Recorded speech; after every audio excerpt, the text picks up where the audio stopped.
Бүгінгі шығарылым ұстаздарға арналады. 1 қыркүйек білім күніне арналған идеялар. Мұғалімнен хат. Қыркүйектің 1 күні әр балаға жеке хат жазамыз.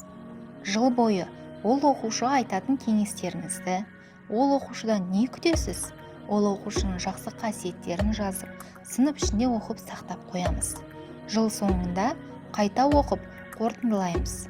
Қандай өзгеріс, қандай нәтиже болды, мұғалім үмітін ақтады ма деген сұраққа жауап аламыз.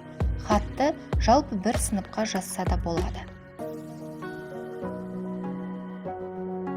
Өзіме хат. Әр оқушы болашақ өзіне хат жазады. Оқу жылының соңында ашып оқиды. Жыл бойы қалай дамығанын, қандай нәтижеге қол жеткізгенін байқайды. Хатты жазу үшін оқушылар төмендегі нұсқаулықты пайдаланса болады. Мектепте не ұнайды, не ұнамайды, сүйікті пәнін, ұнатпайтын пәнін, сенің қолыңнан не келеді, сен үшін нені істеу қиын, осы оқу жылынан не күтесің, нені үйренгің келеді, сенің осы оқу жылына қояр мақсаттарың, мақсатына жету үшін не істейсің? Егер кіші сынып болса, көмек бересіз. Хатты жазып болған соң конвертке салып, мұғалімге береді. Жыл соңында тәрбие сағатында қорытындылайды. Алғашқы күнгі сезімдер. Ақ қағазға 4 түрлі смайлик салып, астына жазамыз. Көңілсіз, қуанышты, бақытты, қобалжулы.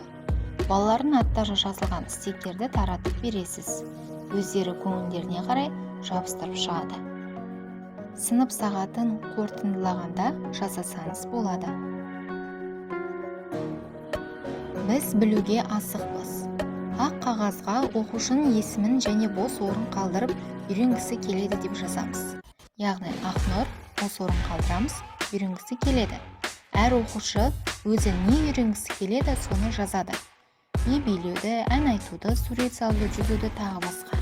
Мысалға, Ақнұр жүзуді үйренгісі келеді. Жыл соңына дейін әр оқушы өзі үйренгісі келген нәрсені үйренуге көмек беру, қадағалау керек.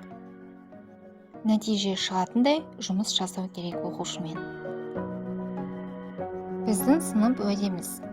Әр оқушы жақсы іс-әрекеттерді оқу жылында жасаймыз деп уәде беріп жазады.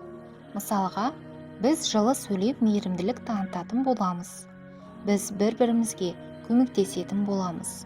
Қиын болса да қол ұшымызды созамыз. Бір-біріміздің жетістіктерімізге қуанатын боламыз.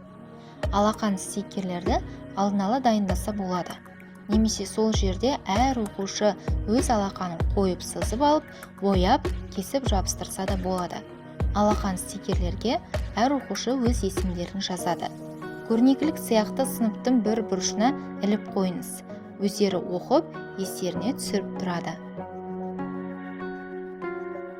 Балық аулаймыз. Түрлі түсті қағаз балық формаларына оқушыларды тануға арналған қызықты сұрақтар құрастырамыз.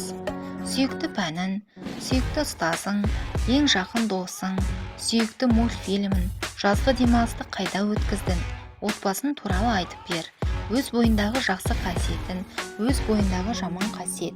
Оқушылар аквариумге қолдарын салып, өздері балық аулайды. Балықтағы сұрақты оқып, оқушылар жауап береді.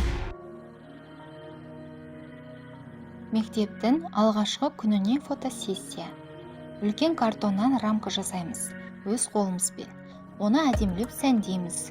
Гүлдермен, смайликтермен, түрлі түсті қағазбен, керек емес дискілермен, тағы басқа өз фантазияңызға байланысты фонда жасауға болады. Бұл рамканы басқа да іс-шараларда тақырыбына сай әсемдеп пайдаланса болады. Балалардың эмоциясы ерекше болады. Істеп көруге кеңес берер едім. Өз тәжірибемнен өтті. Балалар мәз-мейрам риза. Сыйлықтар. Мектептің алғашқы күні мерекеге орай кішігірім сыйлық сыйлауға болады. Қалтаға ор түспейтіндей бір данадан. Оған қаламсап, сызғыш, өшіргіш, дәптер, брелок, альбом тағы басқа қорытынды сабақта да қорапқа түрлі сыйлықтар салып, сұрақтар қойсаңыз болады. Кім сұраққа дұрыс жауап берсе, қорапқа қолын созып, бұйырған сыйлықты алады. оқушылар риза болып ынталанады. Соңына дейін қарағаныңызға рахмет. Егер видео ұнаса, лайк басып жазылуды ұмытпаңыз. Рахмет.